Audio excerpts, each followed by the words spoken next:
Okay, this is the third section under cost management, because this is a very big lesson which covers 20% of your syllabus content. Very important topics are there, very fundamentals are there. Therefore, you have to some theory concepts are related to the strategic management and cost management there. Therefore, we have to have a manage those content, and you have to gain the brief idea and practical knowledge of that. Then it is very important how to apply these concepts in the examination. Therefore, cost management, under cost management, this section 3, when we cover up these 4 sections in your syllabus content, as I can remember, there will be 5 lessons will be completed at once, 5 lessons. Therefore, you can look at your syllabus content, what are the topics. While completing cost management, one of big section, it will cover 5 lessons at all. Okay, we will start with, we have discussed section 1, modern manufacturing environment, section 2, activity based costing, section 3, strategic cost management and value creation. Okay, these are the areas we have covered in modern manufacturing environment, we have already done. Second section, activity based costing, we have completed already. This is the third one, strategic management and value creation. Here we are going to discuss about basic concept of value chain and supply chain management, and we are going to discuss about target costing, life cycle costing and business process re-engineering, CP also there, and learning curve application. I will give a brief introduction about learning curve application and all, because we have already discussed this learning curve application in standard costing and variance analysis, because it is relevant to some extent it is related to planning and operating variance computation. From that lesson we have already discussed. If you refer previous webinar which we have done on standard costing and variance analysis, we have discussed about the application of learning curve theory. Okay, these are the areas which we are going to cover. Section 1.4 or 4th section, environmental management accounting, will be doing after this lesson, this part. Okay, life cycle costing, very interesting topic. Life cycle costing, simply when you are going to apply life cycle costing, you have to identify the product life cycle. It has 5 stages in product life cycle. Therefore, in life cycle costing, where it require, in which extent life cycle costing apply, මොන වගේ environment එකද life cycle costing apply වෙන්නේ? Number 1, life cycle costing can apply product which has a shorter product life cycle and product which are operated in highly competitive environment. I will take an example, mobile phone. Assume new version of mobile phone released to the market, it may not have a long period of time, because when the next version comes, the current version become outdated. Okay, therefore what is our target? Our target is to, if you are operating in a competitive environment, within a shorter period of time, we have to recover most of the cost in the early stage of product life cycle. That means, as an example, we have to recover more cost during growth phase. As early as introduction growth phase, we have to recover most of the cost, because early much as possible you recover most of the cost, you can get a profit thereafter, unless you will end up with a loss. Therefore, life cycle costing we will apply for the product which has a shorter life cycle, and a life cycle costing is try to recover total cost of the product incurred during the development phase to decline phase. Total cost you have to consider. Even generally, if the product has a longer lifespan, design and development we will directly charge to the profit or loss. But here we have to incorporate into the unit cost, and we need to recover those costs, because the product only lasts for a short period of time. Okay, under For life cycle costing, we will identify 5 stages. Second, remember we have done some illustration as well in discussion of some concept in Kaizen costing in last session. We have discussed it. In the life cycle costing, okay, we have to consider about 5 stages of product life cycle. 5 stages. One stage I will call design and development. Design and development. Design and development. Then after design and development, product will be introduced. That is we call introduction phase. Okay, introduction.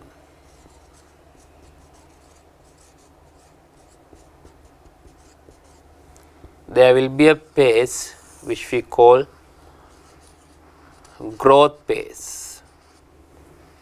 Growth phase.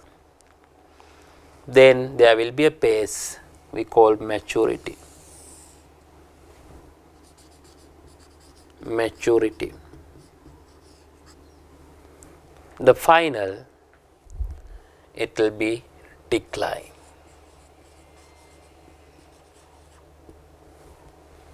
Decline. If you look at about the product life cycle, design and development phase, we are designing our product, we are developing our product, there won't be any sale, but sale will commence from the introduction phase. Okay, introduction phase, we will introduce the product to the market after making a huge advertising campaign. We had, because customers are not aware about the product, therefore we have to give some advertising, we have to do some promotion in order to get customer acknowledgement or get customer attention. Therefore, introduction phase, we have to do some heavy advertisement when you are launching a new product. Okay, I can take some commercial advertisement, but I am not taking here. You can refer some biscuit advertisement when they are going to launch a new product, new type of biscuit, how they are doing their marketing campaign, how they are going to launch, how they are going to get the customer attention. Therefore, introduction phase, sales won't grow much higher. It is slowly growing up. When customers are well aware about the product, okay, customers are well aware about the product, then it will rise to go up, okay, increase.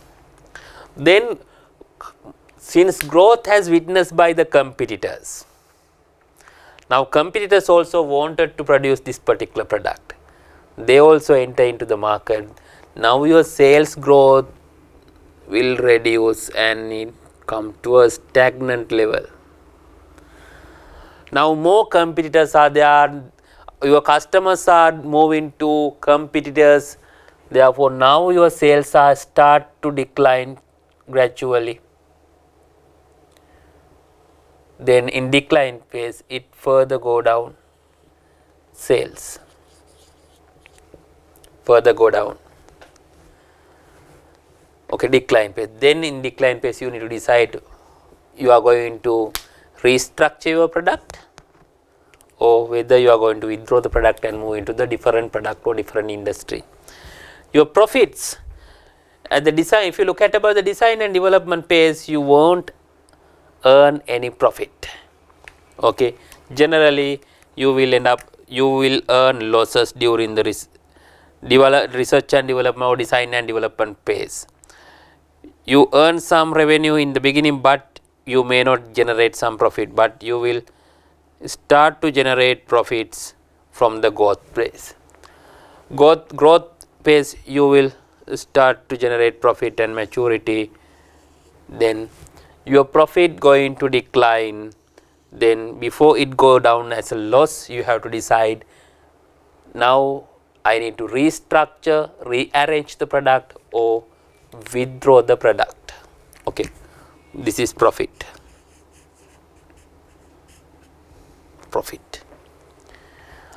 This is product life cycle. Therefore, in life cycle costing says cost incurred from design phase to decline phase until you withdrawn the product. Okay, from design phase to decline phase, total life cycle cost. Okay, life cycle product එක withdraw කරනකම් දරන total cost එකට අපි කියන life cycle cost. Total life cycle cost.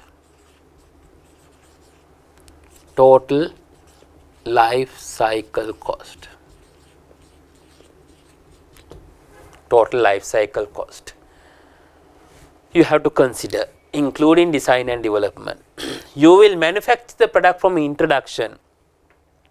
Then you have to consider total output over the life cycle. You can start from the design and development, but the product there won't be a production. Therefore, total output over the life cycle. Output over the life cycle.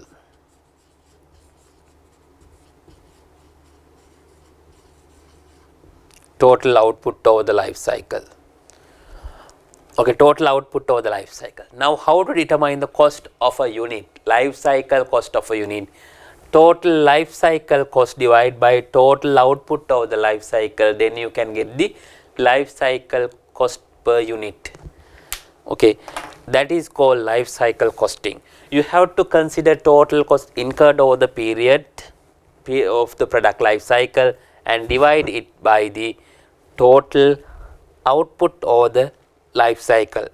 Then you can get the total life cycle cost per unit. That is called life cycle costing. Product life cycle and different stage. Design and development. The product has a research and development stage where costs are incurred but no revenue is generated. No revenue in this phase. No revenue.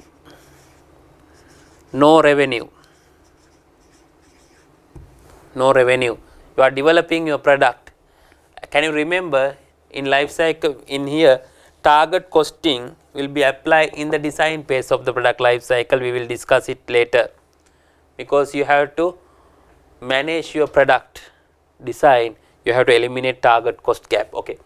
No revenue in design phase. Introduction. The product is introduced to the market. Potential customers will be unaware of the product or service.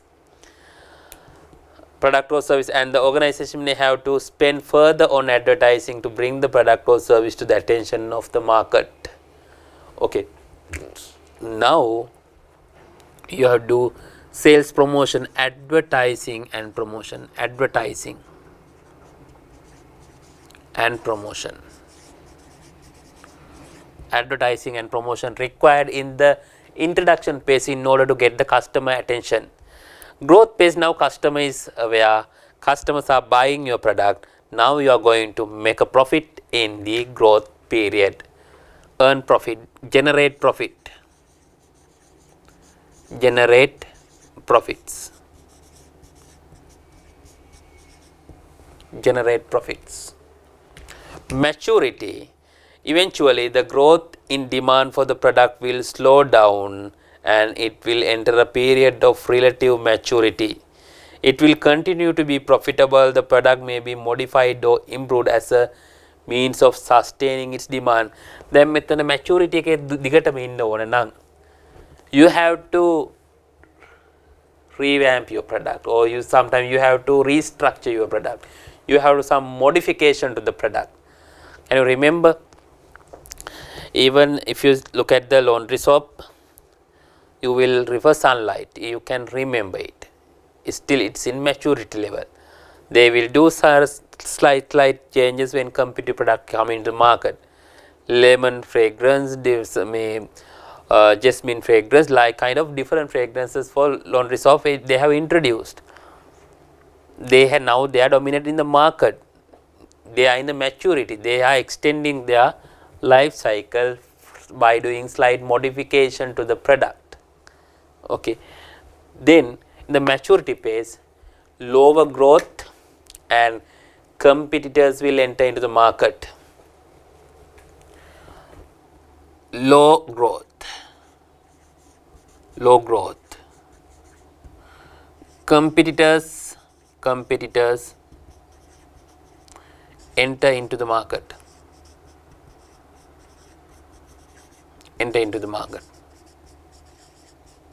competitors will enter into the market. If you move to the decline phase, what will happen in the decline phase? At some stage, the market will have bought enough of the product and it will therefore reach a saturation point. Demand will start to fall. Eventually, it will become a loss maker, and this is the time when the organization should decide to stop selling the product or service. That means in the decline phase, need to decide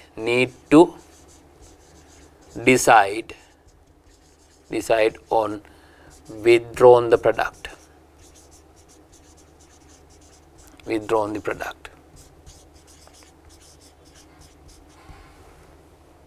You have to decide whether I am going to withdraw the product or not, since it is going to make losses.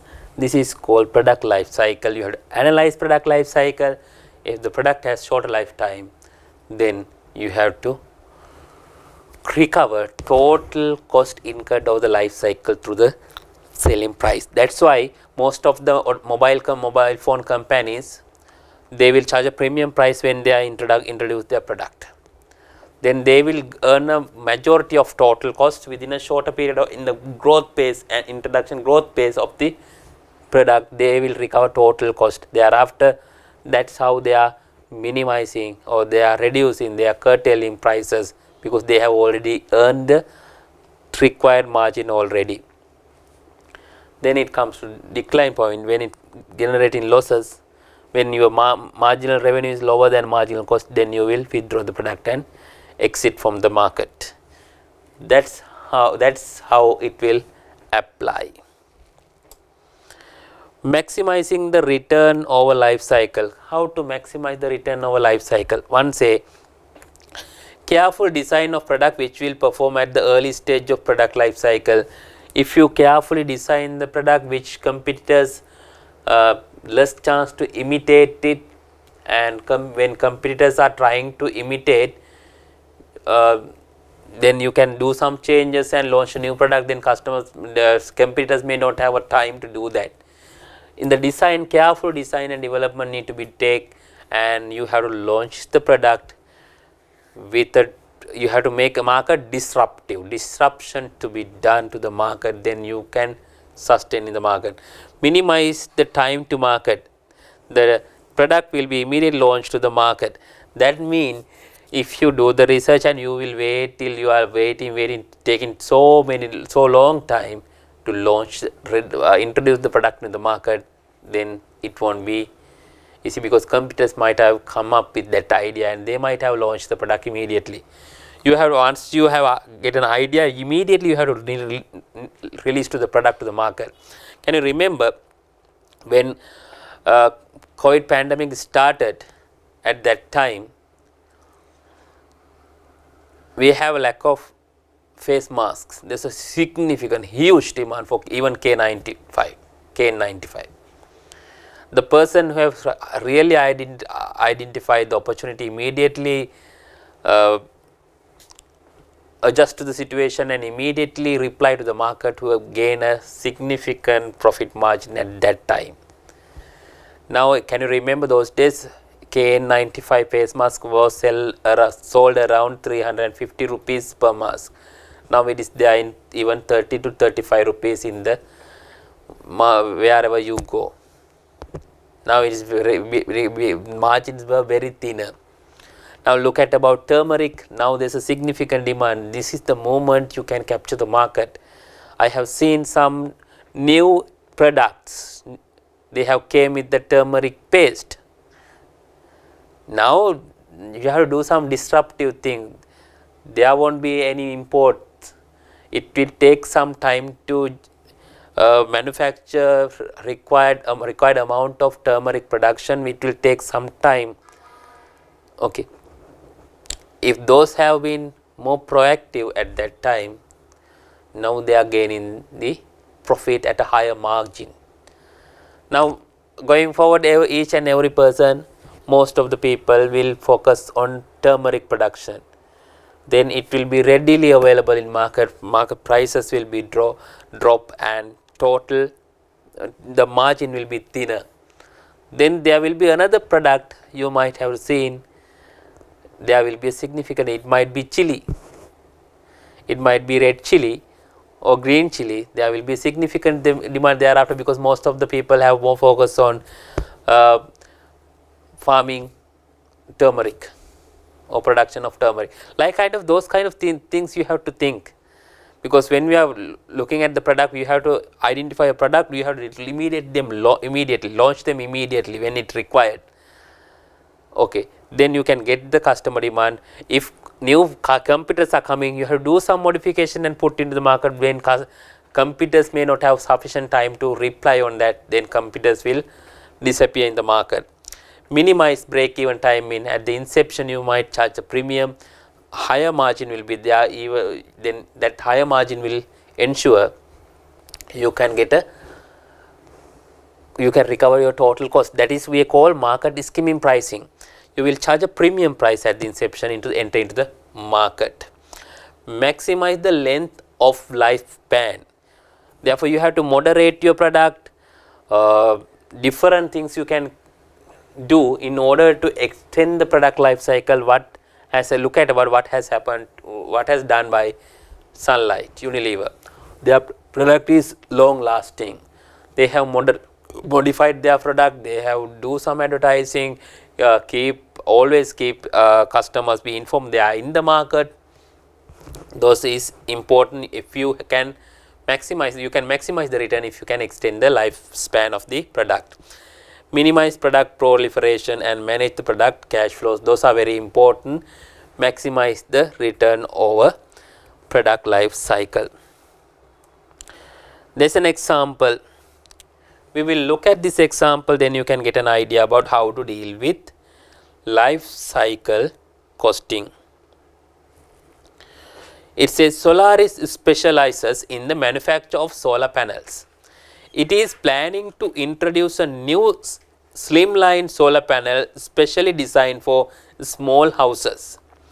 Development of the new product panel is to begin shortly, and Solaris is in the process of determining the price of the panel. It expects new product to have the following cost: year 1 to year 4, the manufacturing units and their relevant cost being given. Okay.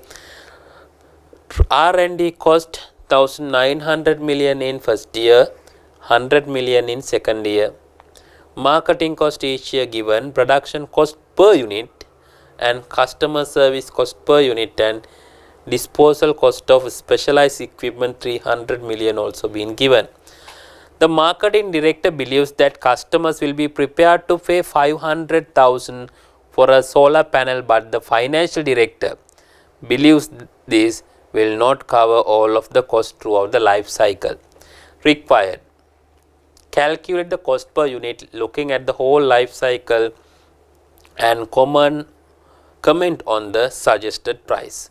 Okay, now we need to decide based on the given information whether this product, the determined selling price, is sufficient or not in order to recover the total cost over the life cycle. Okay, now we are going to calculate life cycle cost of a unit. Then when we are going to calculate life cycle cost of a unit, you have to include cost incurred at the research and develop or design and development phase also you have to incorporate, because the product has a shorter lifespan. Therefore you have to recover total cost over the life cycle.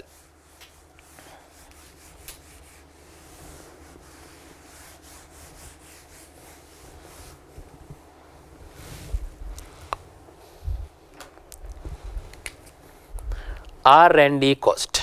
Okay, we will take the total life. First we will calculate total life cycle cost. Number 1, research and development cost, R&D cost. Year 1, 1900 million. 1900 million plus second year 100 million. All together total 2000 million.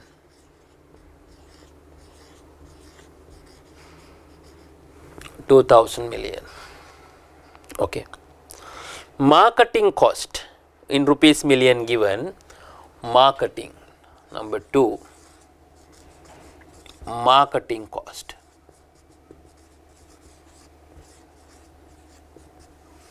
Marketing cost. If you look at marketing cost, 100 in year 1, 100 million in year 1, 100 plus 75 million in year 2, 75 million in year 2, 50 million in year 3, 50 million in year 3 and 10 million in year 4. Altogether 235 million you have to spend as marketing cost. 235 million. 235 marketing. Production cost, but remember it is given for per unit. Third one, production cost.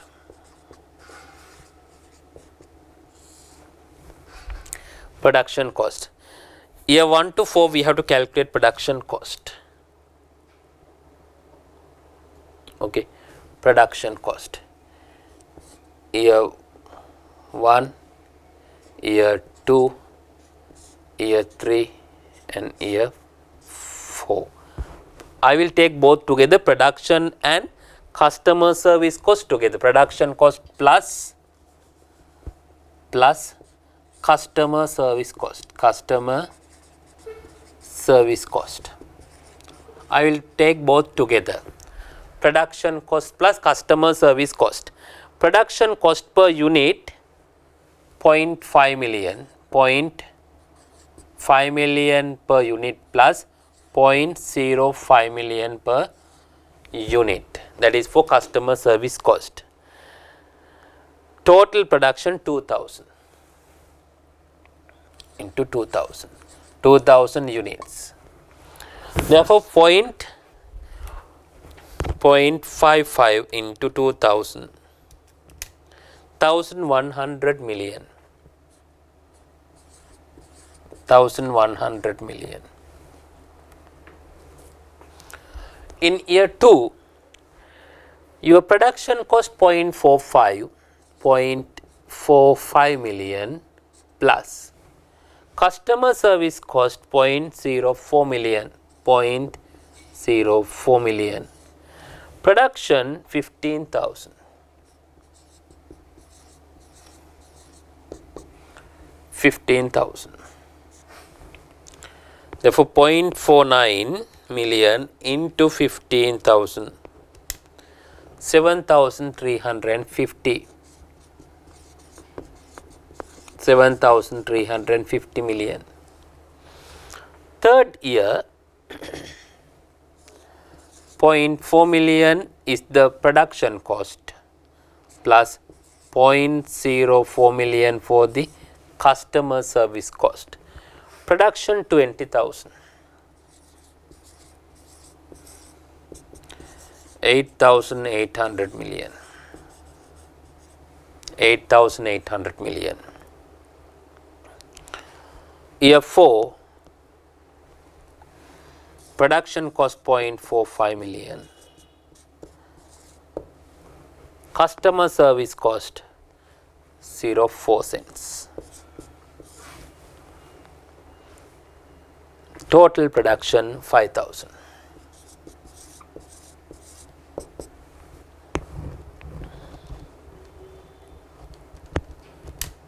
$2,450 million. We'll take the total, that is total production cost and customer service cost both.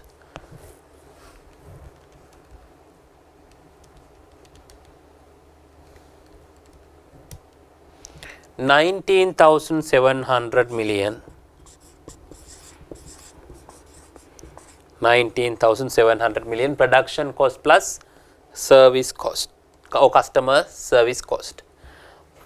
Fourth, mega 3 and 4 kilagatat kamana. Fourth one, disposal cost of specialized equipment. Disposal cost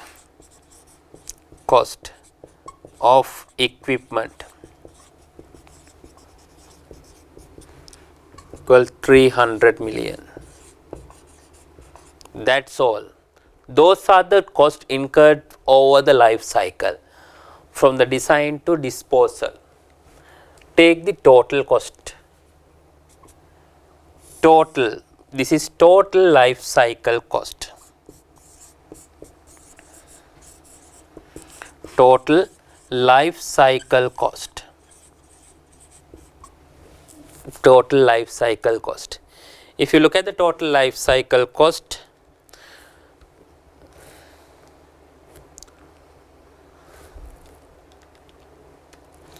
$22,235 million. This is the total life cycle cost. How to find out the life cycle cost per unit?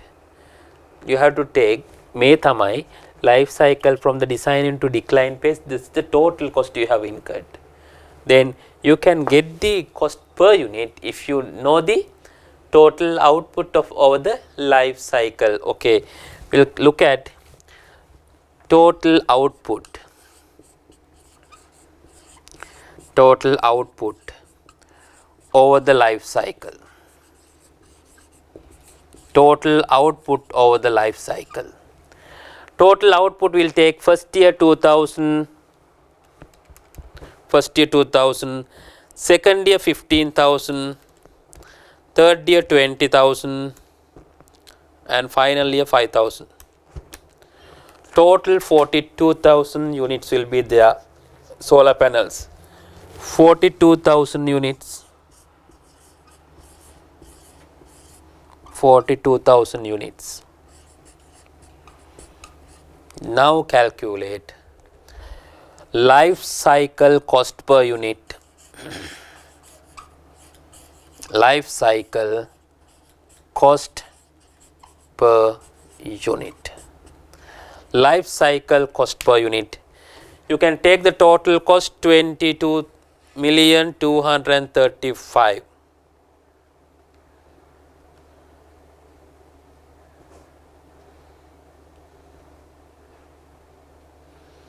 Cost will be 529,000.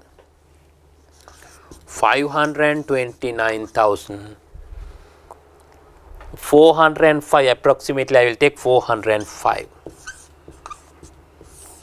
This is the life cycle cost per unit.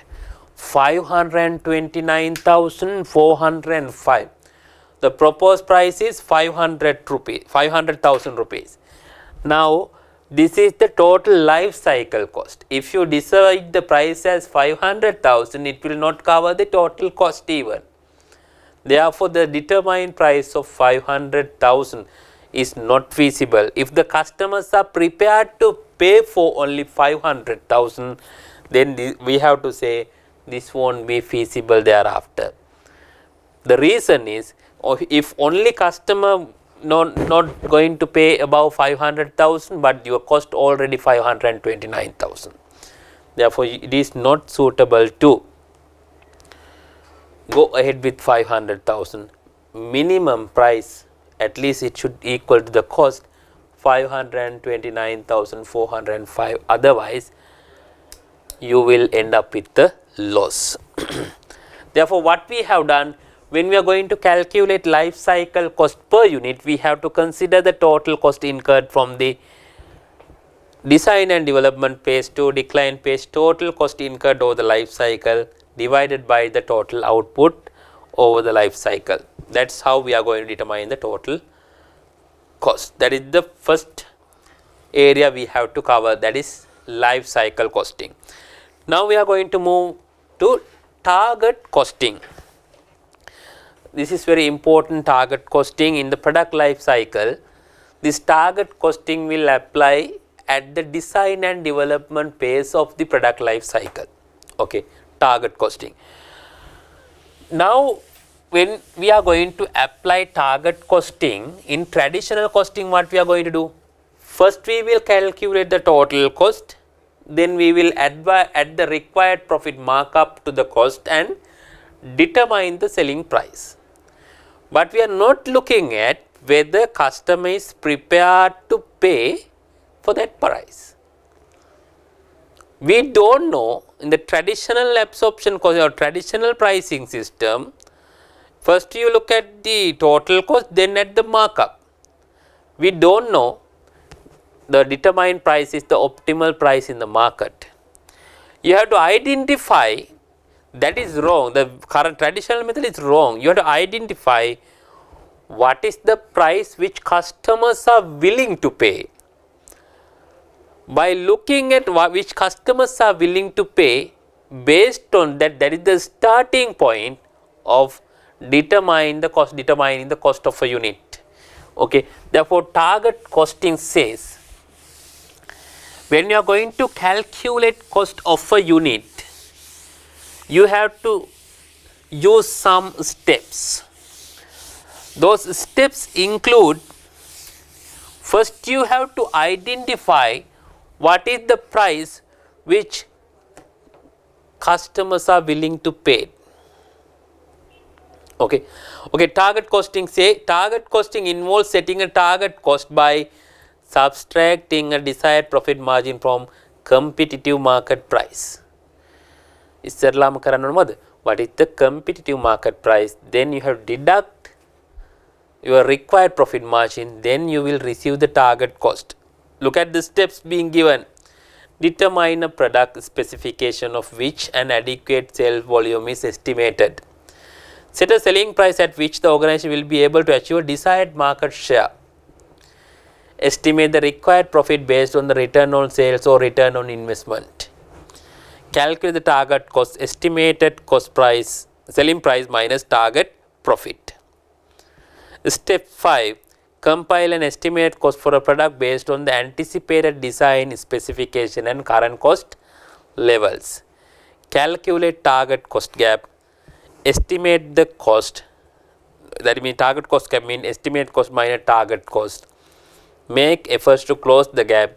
Those is more likely to be successful if efforts are made to design out cost prior to production rather than to the control out cost during the production phase. Negotiate with the customer before making the decision about whether to go ahead with the project. I will take an example like this. Now you have decided which product I am going to manufacture. Based on the product specification, it will require material 3 kilograms at 10 rupee each.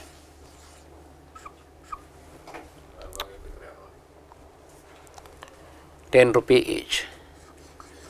This will be 30 rupee. This is the specification. Okay. Direct labor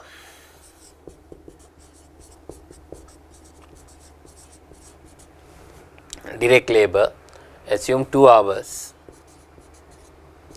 at 20, 40 rupees. Variable production overhead, assume 20.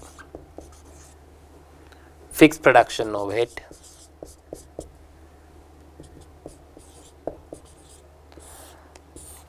if you are going to produce this particular product, you will estimate this is the production cost of 100. Cost estimated. Okay, you have to estimate. Now you have a specification. This is the specification of the product. Based on the specification, these will be the cost. Now you go into the market, maximum market price.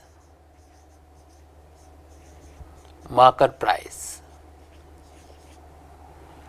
will be 110. Maximum market price will be 110 per unit. Assume the company require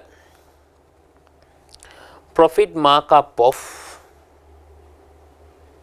20%. Assume 120 is this market price is 120, 110. Assume company required 20% margin, 20% margin. Okay. Now this 110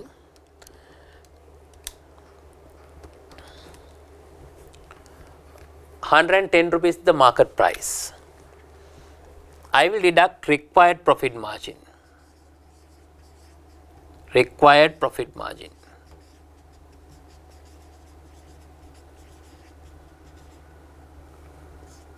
%.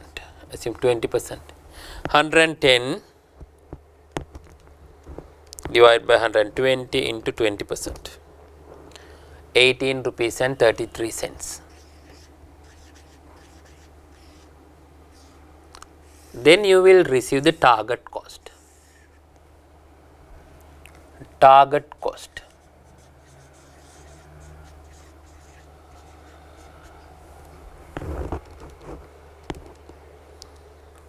₹91 and 67 cents. 91 rupees and 67 cents. This is the cost which we can incur, because selling price, optimal selling price is 110. We require 20% margin. Then your target cost should be 91.67. But based on the product specification, we have to spend 100 rupees.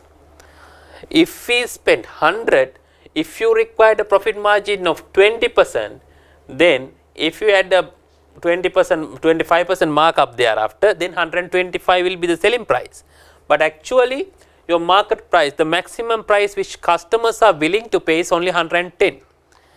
Customers are willing to pay only 110, but you can't go up to 125.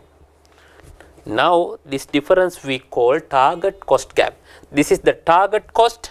Okay, this is the estimated cost. Okay, estimated cost, target cost, target cost. How much? 100 rupees. Sorry, 91 rupees and 67 cents. Estimated cost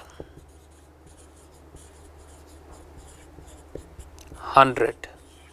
There is a difference. That difference we call target cost gap. Okay, target cost gap. Target cost gap exists. Target cost gap. Cost gap equal 8 rupees and 33 cents per unit. Target cost gap 8 rupees and 33 cents. Now, what we can do? This is the estimated cost. This is the target cost. Now, there is a gap. In order to achieve a required profit margin, you have to bridge the gap, or you have to eliminate the gap. How you can eliminate the gap? You can remove non-value added activities. You can replace expensive components with cheap components. You can use modern technology instead outdated technology. You can increase the efficiency while using more skilled labor rather than unskilled labor. Likewise, those strategies can be used to minimize target cost gap, but remember, it says it is better to minimize or eliminate target cost gap at the design phase of the product life cycle. That is why it says it is better to eliminate target cost gap at the time of designing phase, that is design out cost prior to the production. In the production, there is a lower chance to get this target gap. It is less probability you can reduce that or eliminate the target cost gap. Better to reduce target cost gap or better to eliminate target cost gap as much as possible during the design phase of the product. There is an example given about target costing. Okay. Look at the example. Great Games, a manufacturer of computer games, is in the process of introducing a new game to the market and has undertaken market research to find out about customers' views on the value of the product and also to obtain comparison with competitors' products. The result of the research have been used to establish a target selling price of 60,000. That means customers are willing to pay maximum up to 60,000 rupees per unit. Okay. Manufacturing cost there 3 rupees, okay, 3 in rupees 1000 3.21, direct material 24.03, ordering and receiving cost machinery cost 1.12, ordering and receiving cost 0.423, quality assurance 4.6, okay, non-manufacturing cost, marketing cost 8.15 per unit, distribution cost 3.25, after sales service 1.3. The target profit margin for the game is 30%, profit margin 30% of proposed selling price. Okay. Required, calculate the target cost of the new game and the target cost gap. Okay, first we will look at what is the maximum price customers willing to pay, that is 60,000. 60,000 is the target selling price, maximum selling price which customers willing to pay. You have to calculate, okay, maximum selling price.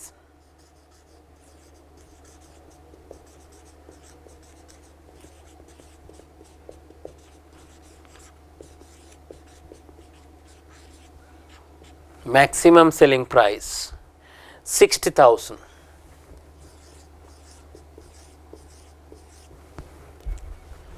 Then you have to remove the required profit margin. Required profit margin. Required profit margin. The required profit margin, it says 30%. It says yes, 30% is the proposed selling price. The target profit margin for the game 30% of proposed selling price. 30%, this is after adding the profit markup of 30%, then 60,000 1.3 into 3, profit margin will be approximately 13,846. Then target cost. Target cost.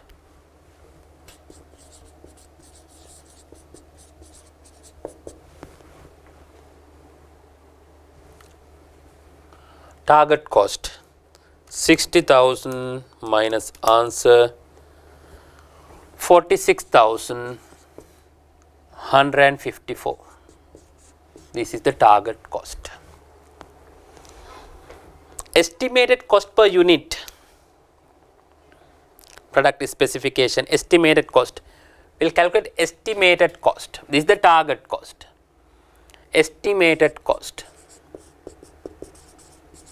Estimated cost. Estimated cost. In rupees 1000, direct material. Oh, I will take estimated cost, total manufacturing cost. Total manufacturing cost. Total manufacturing cost. Okay, one by one we will take. Direct materials, direct material.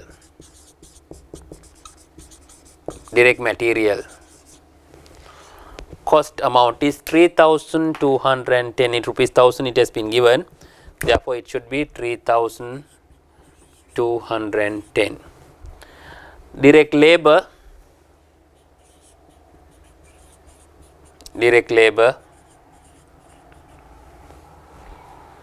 24,003.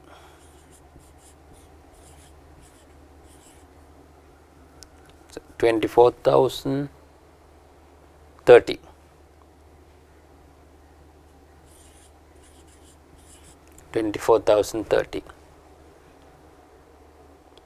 Direct machinery cost,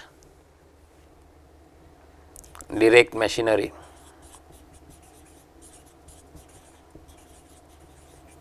1,120.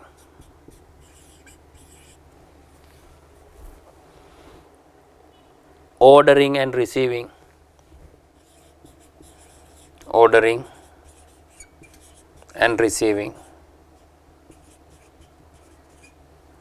ordering and receiving 230.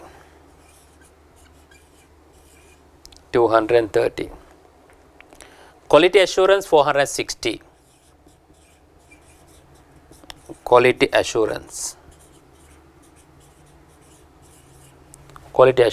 460.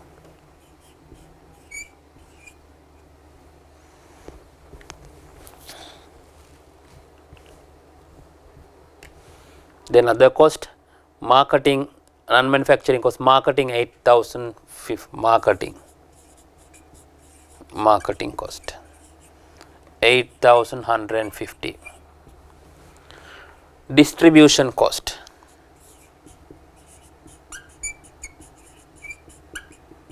distribution cost 3,250. After sales services,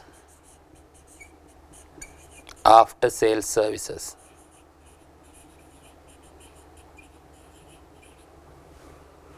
130, sorry 1,300. Take the total estimated cost.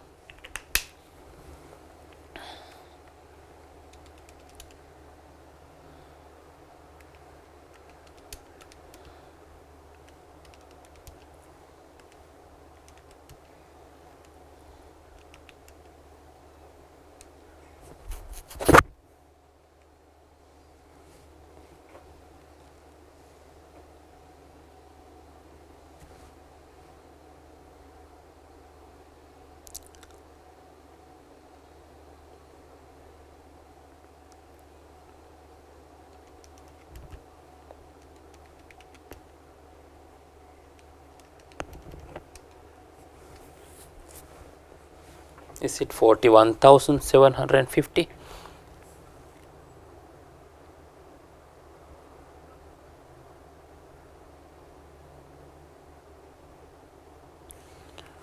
Three 24,030, 1,120, 230, not 460, it should be 4,600.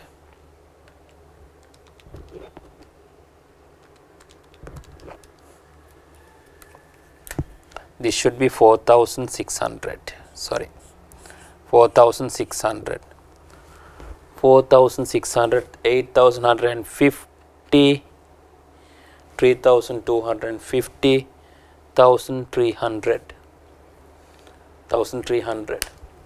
Okay, if you take the total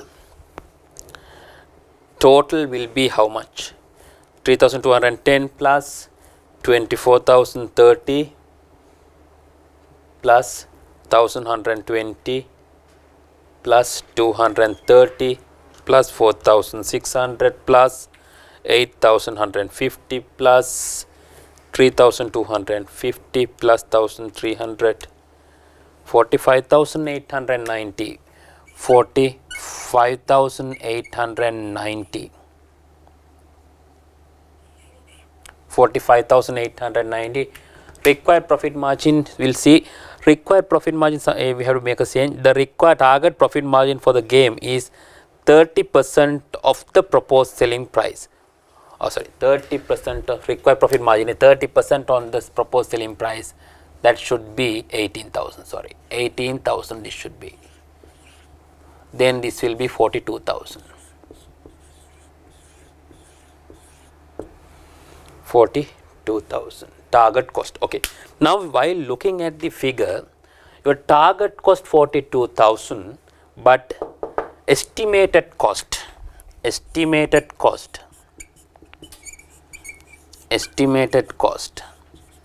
45,890. Based on the specification, it will cost 45,890, but the target cost 42,000. There is a difference between estimated cost and target cost. Therefore, target cost gap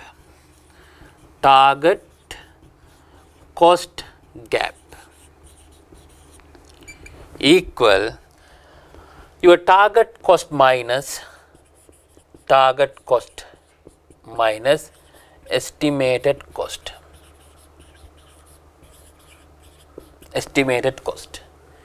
Your target cost how much? 42,000.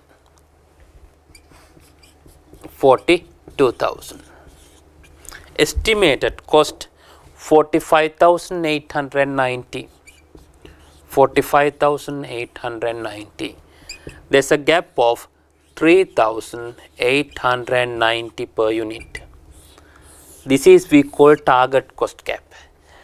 Then in the target cost gap, we need to bridge the gap, we need to eliminate the gap. Therefore, we have to manage or control these kind of cost. Like direct material cost, we have to see whether we can replace with cheap material. Expensive material can be replaced with cheap material. You can look at labor cost, whether you are using skilled labor or unskilled labor. You have to look at the minimization of labor cost relating. Then machinery cost and all order receiving, quality assurance, those costs can be, you have to check whether those can be minimized in order to achieve the, or in order to bridge the target cost gap, in order to eliminate target cost gap. Okay, that is the explanation about target costing. Target costing will be a planning tool which can be used in designing and development phase in product life cycle. Okay. When we are going to calculate target cost, you have to subtract the required profit margin from the desired selling price. That's the part B, target costing. The next topic we are going to discuss about value chain analysis. Okay, this is very familiar topic which you have learnt in business value creation in previous syllabus and strategic management, SML. You will learn this value, this kind of this relate to strategic management, value chain analysis. Now it is included in advanced management accounting as well. Value chain analysis, kind of very important topic we need to discuss, because this in value chain analysis this can be tested in the examination as well. In the value chain analysis, we will identify major two types of activities, major two types. One type of activity we call primary activity. The other type will be we call support activities or secondary activities, primary and secondary activities. Under primary activities, there are 5 primary activities we are going to discuss and 4 secondary activities. Okay. Value chain analysis. In value chain analysis, what we are going to discuss? In value chain analysis, we are discussing how to create a value, how to create the value of the product or service. The composition cost structure of how to arrive to the final cost of a product. Okay. When we are going to produce and distribute or deliver a product to the customer, the cost structure of the product and the price, the way of we have determined the selling price of the product will be analyzed under value chain analysis. Because when you are going to give a produce a product or service, there are series of activities involved to produce and deliver the product or service. Therefore, those activities will generate cost. The analysis of those activities is very important to optimize your value chain and optimize your profitability, optimize the efficiency of the activities you are using. Therefore, 4 supporting activities of secondary activities and 5 primary activities are there. First, we will look at what are the meaning of primary activities, then we will take a practical example and see. Primary activities, inbound logistic. Okay, I will draw the graph and I will explain. In the value chain, we are identifying 4 major support activities and 5 major primary activities.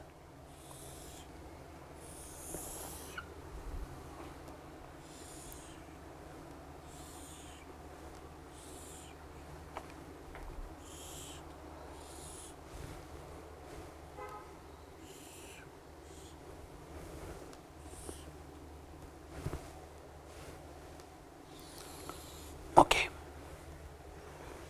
4 primary, secondary activities.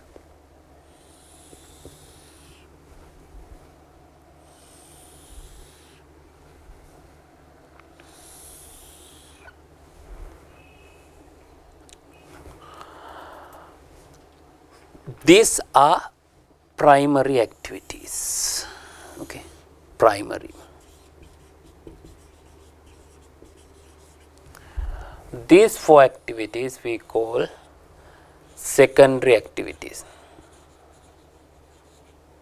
Secondary activities. Then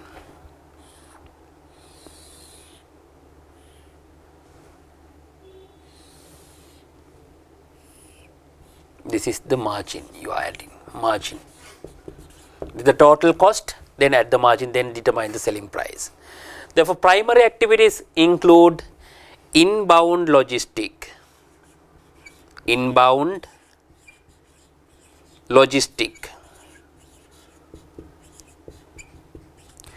handling of material receipt. අපිට material හම්බුනාට පස්සේ අපි කොහොමද මේ material handle කරන්නේ?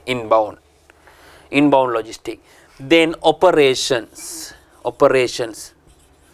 convert those raw material into finished goods. After you manufacture the goods, you have to transfer those finished product to the warehouses again, or you have to store some store the goods or distribute the goods to the other warehouse location or customer's location. We call outbound logistic. Outbound logistics.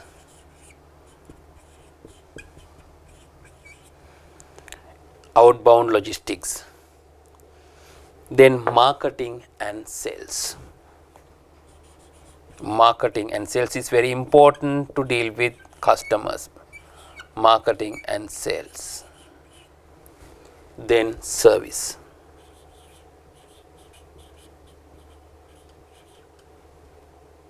Then service.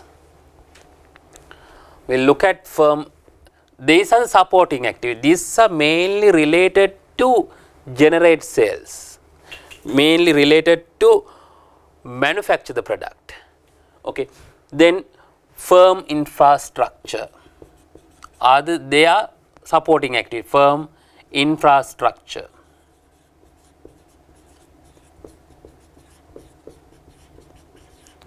Firm infrastructure. Then human resources.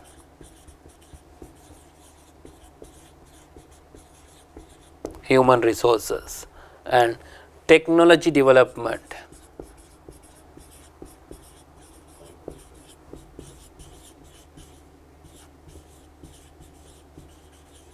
technology development and procurement.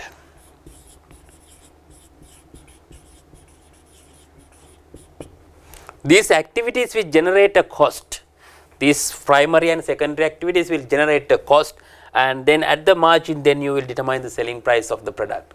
Therefore, you can increase the margin if you optimize the cost of these activities.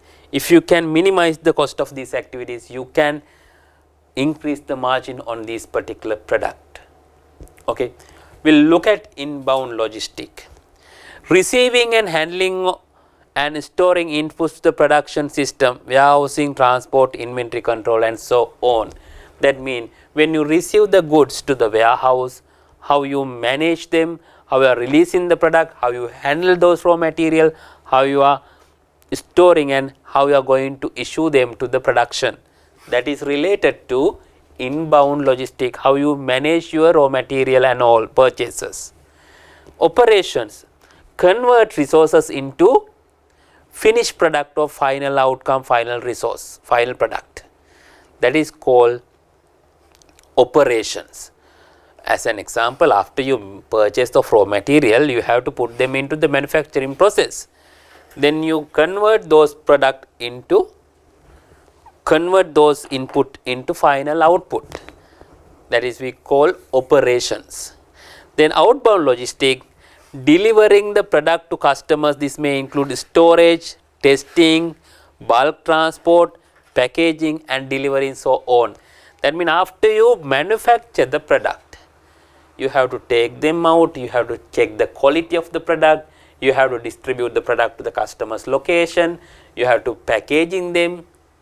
Those will be carried out at the outbound logistic. Now you can remember, inbound logistic, you will receive the material, you will handle them and you will issue the material to the manufacturing or operation for the production. In the operation, those material will be converted into final output. Okay. Then it will be transferred to finished product. In a service industry, you will get the input, then you will provide the service in the operation. Inbound, there is no inbound logistic here. Especially you will deliver the service to your customer. Okay.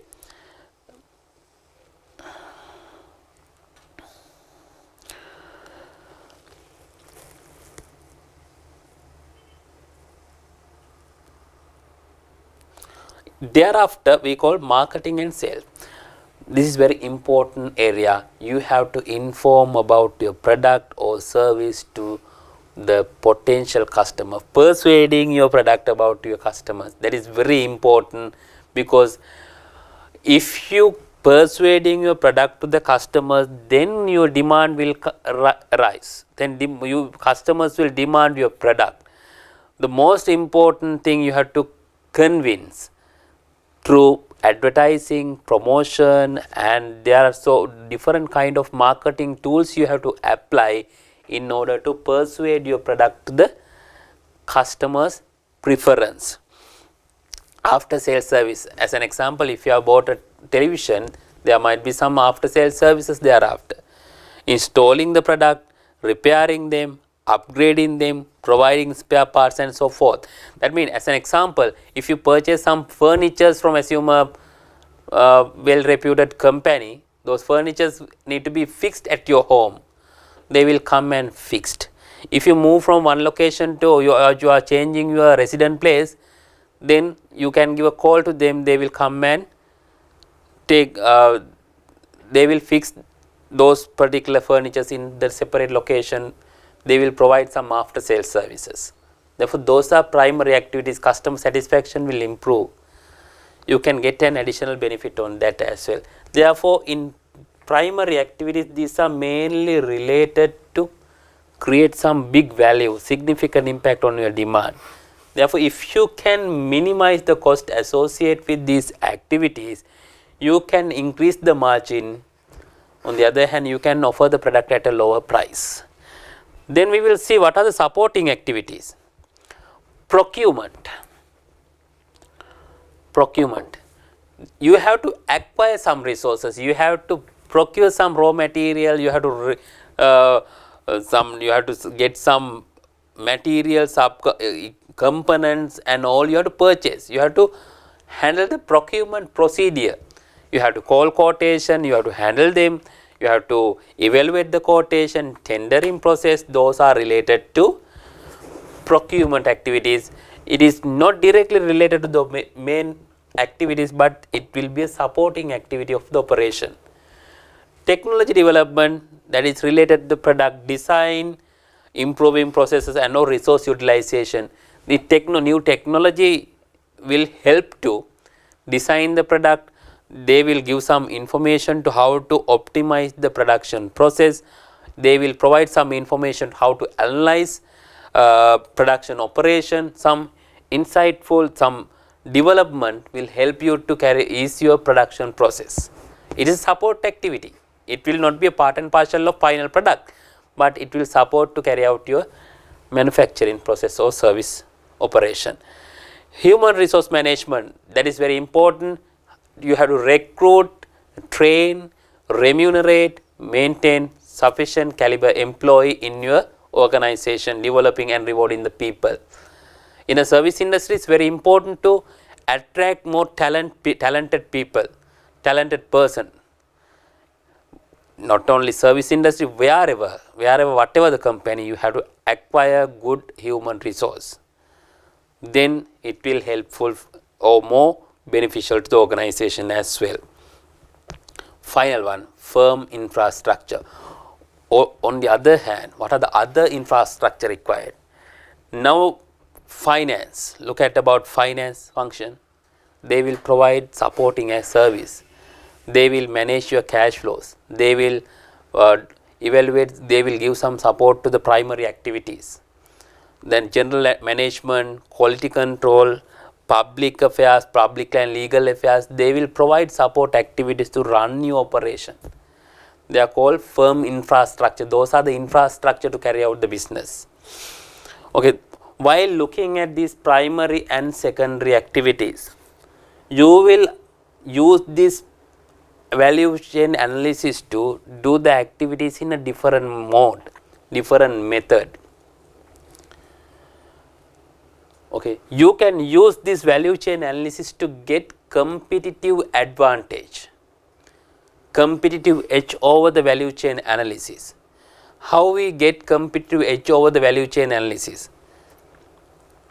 Invent new or better ways to do activities. You can find new ways to do activities or better way to do activities. While analysis, there might be some activities you can eliminate. It may not be required to carry out the operation. In this your study pack also they have given an example for low end supermarket and high end supermarket. In a low end supermarket, it may not require more skilled, very well trained, high lot of employees in human resources. It may not be required. Low end supermarket, but high end one, it might be required. Okay, you have to find out new ways to do the business.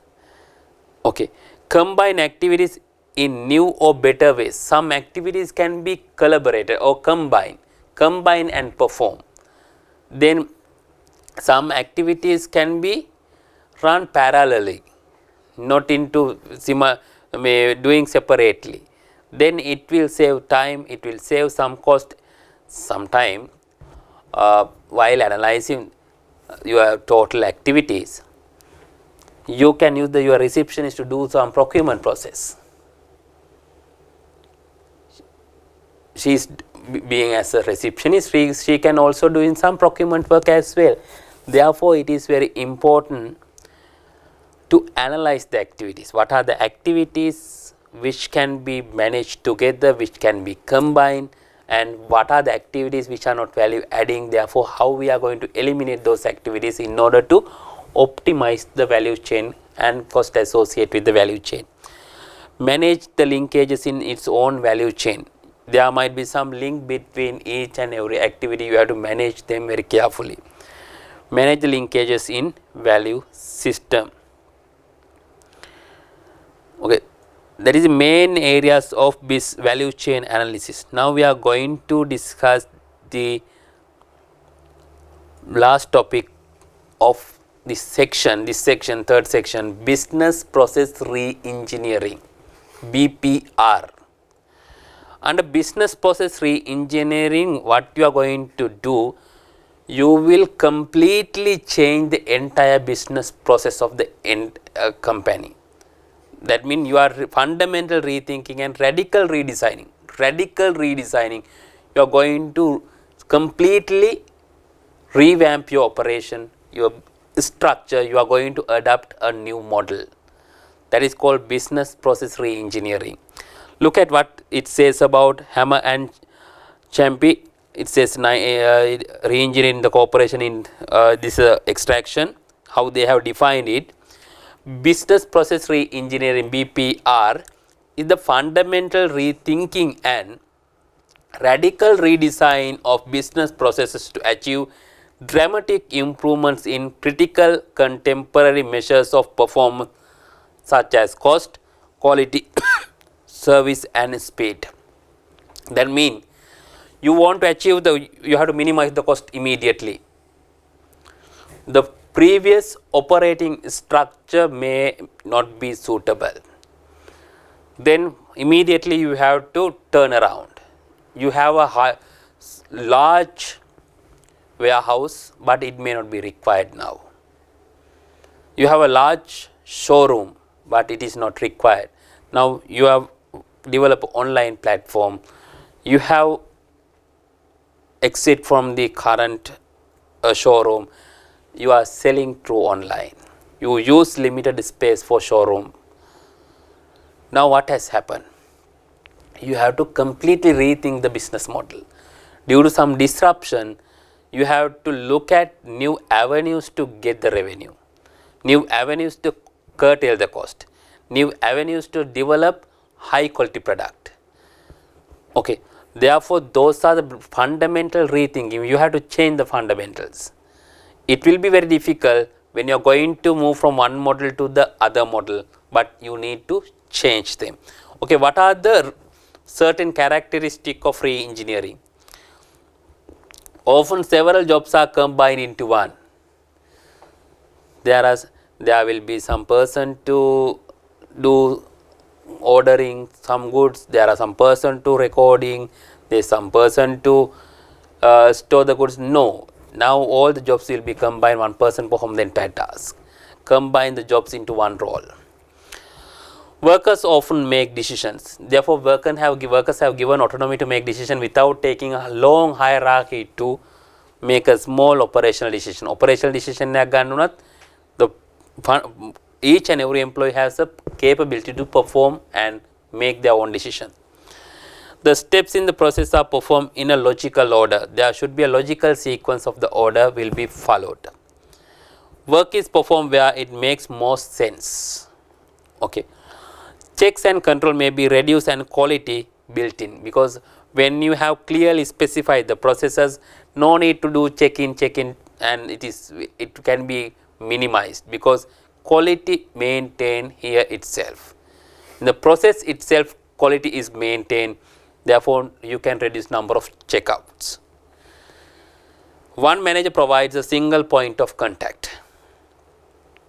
The advantage of centralized and decentralized operation are combined.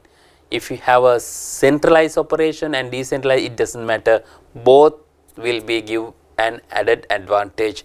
Both positive points will be combined and you will get benefited thereafter. Principles of BPR, business process re-engineering. What are the principles? Processes should be designed to achieve the desired outcome rather than focusing on existing tasks. We have to look at what we are expect. You have to develop the processes what you need to achieve rather than what you can do.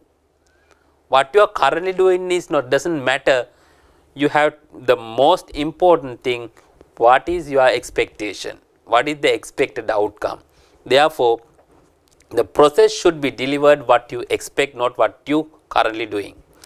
Number 2, personnel who use the output from a process should be perform the process. That means you are purchasing the material, you are using some material, you have to order yourself. material should be ordered by yourself. You have to decide which material should be purchased. You have to decide which quality should be purchased, because you are responsible for the process you are doing. You have your own responsibility of the decision you are making. The employees become responsible thereafter. Information processing should be included in the work which produces the information. This eliminates the differentiation between information gathering and information processing. Information immediately you receive the information, there should not be delay in information, it should be immediately produced which is related. Information process කරලා information එන්න එක ලොකු වෙලාවක් යනවා නම් sometime when you receive the information it might not be relevant at the time of your making decision. Okay, therefore immediately information should be available without taking so long to process the information. Geographically dispersed resources should be treated as if they are centralized. Okay, geographically operations, there you have how to get centralized the operation, what is the benefit, how you are getting the benefit out of the centralized operation without sacrificing the benefit of decentralization. Okay, sometimes you might have to gather all the information in centralized operation, you should be able to retrieve those information. Parallel activities should be linked rather than integrated. This would involve, for example, coordination between teams working on different aspects of single process.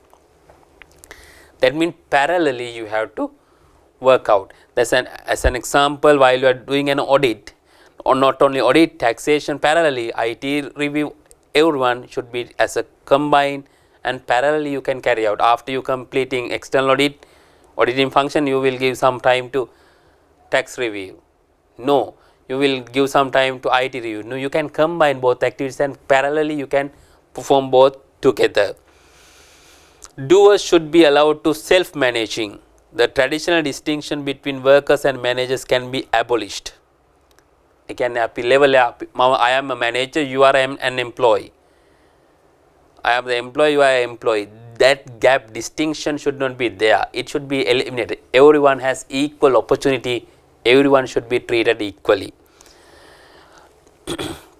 Decision aids such as expert system can be provided where they are required. Information should be captured once at source. Electronic distribution of information makes this possible. Immediately if you catch the information, email, like electronic distribution of information is more required. As an example, email sharing. Whatever the information you get, immediately you can distribute among the teams. Okay, principles of BPR, business process re-engineering. That is the end of section 3. We have discussed about strategic cost management and value creation, value chain analysis. These topics we have discussed. Customer profitability analysis we have already discussed.